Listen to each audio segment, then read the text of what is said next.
Provided വിത്ത്. കേൾക്കുമ്പോൾ ഒരുപോലെ തോന്നുന്നുണ്ട് അല്ലേ? അതിൽ വ്യത്യാസം എന്താ ഉള്ളത്? വിത്ത് എന്ന് പറയുന്ന പ്രിപ്പോസിഷൻ. മിക്ക സ്റ്റുഡൻസിനും ഉള്ളൊരു ഡൗട്ടാണ്, എവിടെയാണ് പ്രൊവൈഡഡിൻ്റെ കൂടെ വിത്ത് എന്ന് യൂസ് ചെയ്യുന്നതെന്ന്. അപ്പം അതിനുള്ളൊരു ക്ലാരിറ്റിയാണ് ഇന്നത്തെ ഈ വീഡിയോ. നമ്മളിപ്പം ഒരാൾക്ക് കൊടുക്കുന്ന ഒരു കാര്യമാണ് എങ്കിൽ അവിടെയാണ് നമ്മൾ പ്രൊവൈഡഡ് യൂസ് ചെയ്യുന്നത്. എക്സാമ്പിൾ നോക്കാം. ദ ഹോസ്പിറ്റൽ പ്രൊവൈഡഡ് മെഡിക്കേഷൻ എന്ന് വെച്ചാൽ ഹോസ്പിറ്റലാണ് മെഡിക്കേഷൻ കൊടുത്തത്.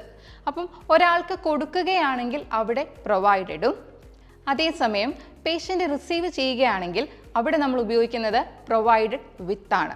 എക്സാമ്പിൾ നോക്കിയാലോ. The patient was provided with medications. അവിടെ എന്താ? പേഷ്യൻ്റ് കിട്ടുക. നമ്മൾ കൊടുക്കുകയാണെങ്കിൽ പ്രൊവൈഡഡും, കിട്ടുകയാണ് റിസീവ് ചെയ്യുകയാണ് എങ്കിൽ അവിടെ പ്രൊവൈഡഡ് വിത്തുമാണ്. സോ കോണ്ടെക്സ്റ്റ് നോക്കുക, അതിനനുസരിച്ച് പ്രൊവൈഡഡ് വിത്തും യൂസ് ചെയ്യുക. ഇങ്ങനെയുള്ള അപ്ഡേറ്റഡ് ടിപ്സിനായിട്ട് ഇന്ന് തന്നെ ടീച്ചേഴ്സ് അക്കാഡമി ജോയിൻ ചെയ്യുക. ഉറപ്പാണ് വിജയം.